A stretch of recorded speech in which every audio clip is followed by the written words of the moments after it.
ایسے کارکنوں کو تبھی ان کے حقیقی مقام کا احساس ہوگا جب وہ یہ جائزہ بھی لے رہے ہوں گے، اور جب مقام کا احساس ہوگا تو جو ذمہ داریاں ہیں اللہ تعالیٰ کا حق ادا کرنے کی، اس طرف بھی توجہ پیدا ہوگی۔ صرف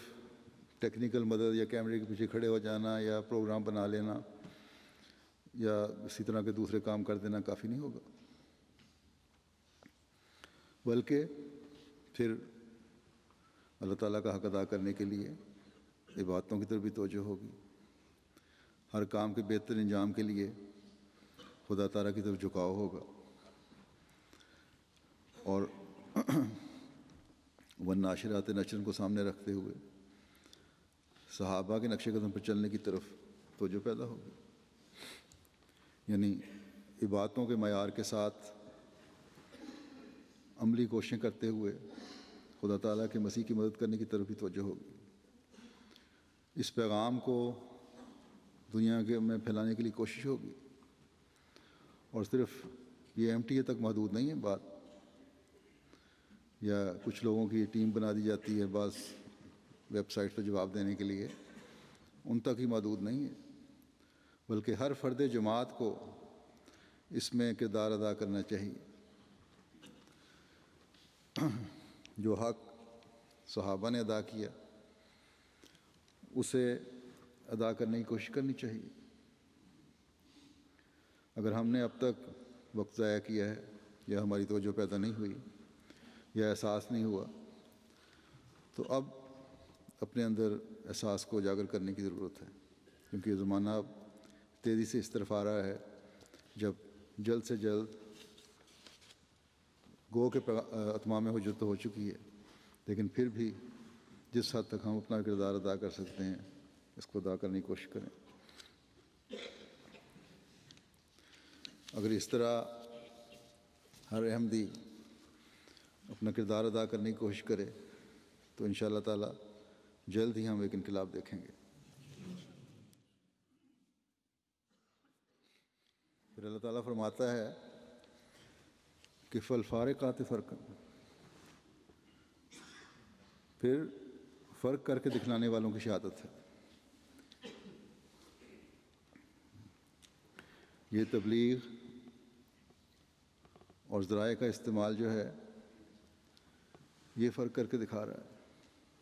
ہر احمدی جو کسی بھی صورت میں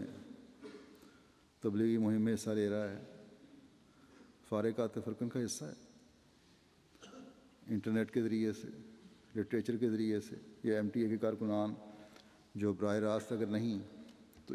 اس مشینری کا حصہ ہیں جو یہ کام سر انجام دے رہی ہے، اس نظام کا حصہ ہیں جو دنیا میں یہ صحیفے اور کتب نشر کر رہی ہیں، جو نیکی کی باتیں پھیلا رہے ہیں۔ آج دنیا میں اس نئی ایجاد کی وجہ سے کھیل کود اور لغویات کی تشہیر بھی ہو رہی ہے، جیسا کہ پہلے میں نے کہا تھا، لیکن دوسری طرف اللہ والوں کا ایک گروہ ہے، مسیح محمدی کے غلاموں کا ایک گروہ ہے جو اللہ تعالیٰ کے پیغام کو دنیا میں پھیلانے کے لیے کوشاں ہے۔ گو بعض دوسرے چینل بھی اسلام کی تعلیم پھیلانے کی کوشش کرتے ہیں، مگر ایک محدود وقت کے لیے، اور پھر اس میں زمانے کے حکم اور عدل کو چھوڑنے کی وجہ سے ایسی تشریحات اور بدعات بھی ہیں جو بعض دفعہ تعلیم کی روح کو بگاڑ دیتی ہیں۔ اب مثلا یہی پروگرام آتے ہیں، سوال جواب کے، کسی نے مجھے لکھا کہ فلاں مولوی صاحب یہ تشریح پیش کر رہے تھے کہ عورتوں کے لیے اب پردہ ضروری نہیں ہے، کیونکہ قرآن شریف میں صرف سینے پہ اوڑھنیوں کو لپیٹنے کا حکم ہے، کہیں سر ڈھانکنے کا حکم نہیں ہے،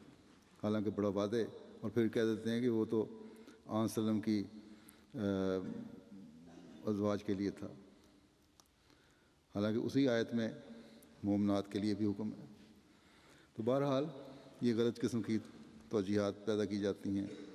پھر بدعات پیدا کی جاتی ہیں، بہانے بنائے جاتے ہیں کس طرح اسلامی حکموں کو ٹالیں۔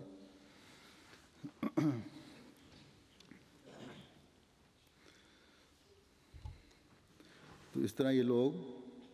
جو اللہ تعالیٰ کا حکم ہے، اسلام کی تعلیم ہے، اس کی روح کو بگاڑ دیتے ہیں۔ بس اصل تعلیم وہی ہے جو اس غلام صادق کے ذریعے پھیل رہی ہے، جو زمانے کا حکم عدل ہے، اور یہی تعلیم ہے جو حق اور باطل اور صحیح اور غلط اور خالص دینی اور بدعات کی ملونی میں فرق کر کے دکھانے والی ہے۔ بس مسیح موعود کا کام بطور حکم عدل کے فارقات فرقن کی حقیقی تشریح کرنا ہے۔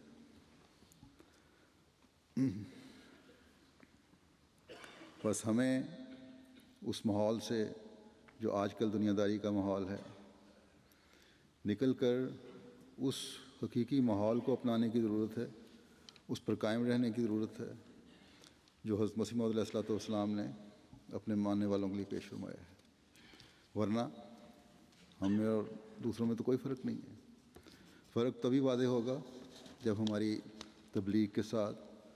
جب ہمارے پروگراموں کے ساتھ ہمارے اپنے اندر بھی وہی تبدیلیاں پیدا ہو رہی ہوں گی، ہم اپنے نفس کے بھی جائزے لے رہے ہوں گے، جو تعلیم دے رہے ہوں گے، جس تعلیم کو سمجھ رہے ہوں گے اس پر عمل کرنے کی بھی کوشش کر رہے ہوں گے، اس کے نمونے بھی دکھا رہے ہوں گے۔ بس اسلام کی جس خوبصورت تصویر کو حضرت مسیح موعود علیہ السلام نے پیش فرمایا ہے اور فرق کر کے دکھایا ہے،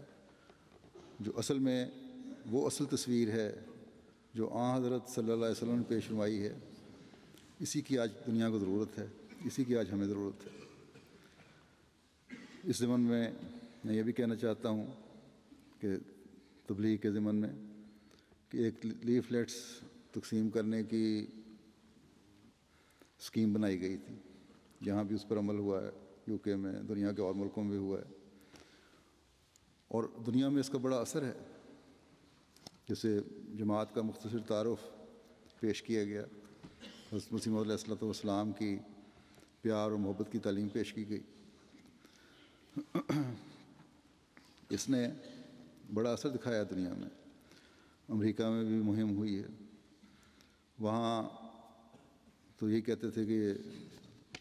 شاید ہم کامیاب نہ ہو سکیں، لیکن جب انہوں نے شروع کیا تو لیفلیٹ مارنے شروع کیے تو لوگوں نے بڑی خوشی سے اس پیغام کو وصول کیا کہ یہ پیغام تو ہم نے اسلام کا پیغام پہلی دفعہ دیکھا اور سنا ہے، اور اس بنیاد پر اخبار کے کالم لکھنے والوں نے بھی اس میں حصہ لیا۔ انہوں نے کہا کہ یہ پیغام تم پہنچا رہے ہو، تمہارے ساتھ ہم بھی تقسیم کرنا چاہتے ہیں اس پیغام کو۔ چنانچہ کئی کالم نویسوں نے، بڑے بڑے اونچے درجے کے کالم نویس جو بڑے نیشنل اخباروں کے ٹاپ کے لکھنے والے تھے، انہوں نے اس میں حصہ لیا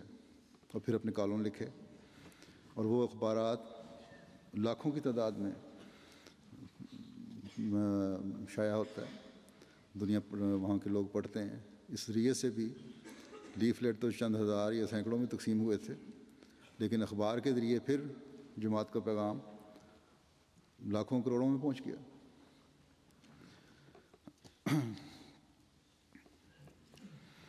تو یہ ذریعہ بڑا کامیاب ہوا ہے۔ جیسا کہ میں نے کہا، بعض انکار بھی کرتے تھے، لیکن جب بتایا کہ یہ ہمارا پیغام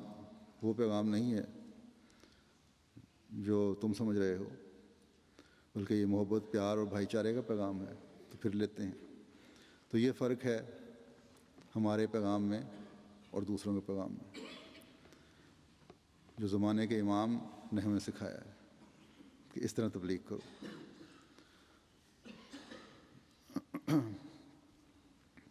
بلکہ ایک صاحب نے مجھے لکھا، ایک عورت کو انہوں نے پمفلٹ دیا، بڑے غصے سے اس نے دیکھا، اور یہی کیا یہ بتا رہے ہو مجھے جو 9/11 کا واقعہ ہوا ہے، یا تم 9/11 والے ہو؟ اس نے کہا نہیں، ہمارا یہ پیغام نہیں ہے، ہم مختلف ہیں۔ خیر اس نے لے لیا اور اس کے بعد پھر تعریف کی۔ بس اس پیغام نے نیکی اور برائی کو بھی واضح کر دیا. جہاں احمدیت کا اصل پیغام پہنچا ہے، اسلام کا اصل پیغام پہنچا ہے، نیکی اور برائی کو بھی واضح کر دیا، اس کا فرق بھی ظاہر ہو گیا. اصل اسلام اور بگڑی ہوئی تعلیم کو بھی واضح کر دیا. دنیا کو پتہ لگ گیا کہ اصل اسلام کی تعلیم کیا ہے.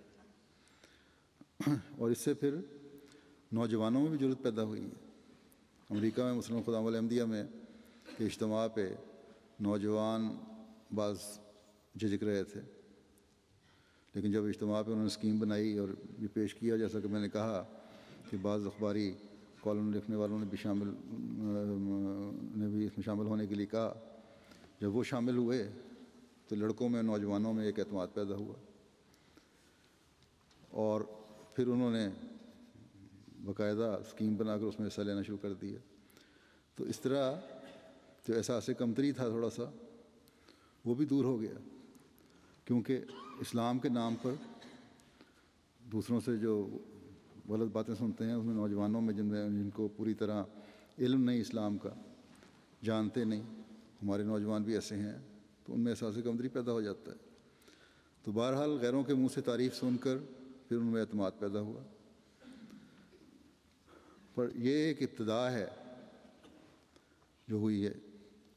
اس سے مزید راستے ان شاء اللہ تعالیٰ کھلیں گے. اس لیے اس میں یہ نہیں میں کہتا کہ یہاں بند ہو گیا، اب اگلا قدم اٹھایا جائے گا، اگلا پیغام کیا پہنچانا ہے. تو اس طرح انشاءاللہ چلتا جائے گا. جن کے پاس ایک دفعہ یہ پیغام پہنچ گیا ہے، اب ان کے لیے سوچنا چاہیے کہ اگلا پیغام کیا دینا ہے ان کو. ایک صاحب نے مجھے یہ کہا کہ کینیڈا میں بھی لیفلیٹ تقسیم ہو رہے ہیں، تو بہتر یہ ہے کہ انڈیا کی کسی جگہ سے ٹیکسٹ میسیجز بھیجے جائیں، تو یہ اس سے زیادہ اثر ہوگا. سوال یہ ہے کہ وہاں بیٹھ کے کون سی ٹیم بھیجے گی، اور پھر کن کن ملکوں میں بھیجے گی، وہاں کے نمبروں کی ڈائریکٹریوں سے اگر پتہ بھی کر لیں گے، ایڈریس لے لیں گے، تو پھر بعض قانونی روکیں ہوتی ہیں جو بہرحال قانون غلط ہیں، کہ کسی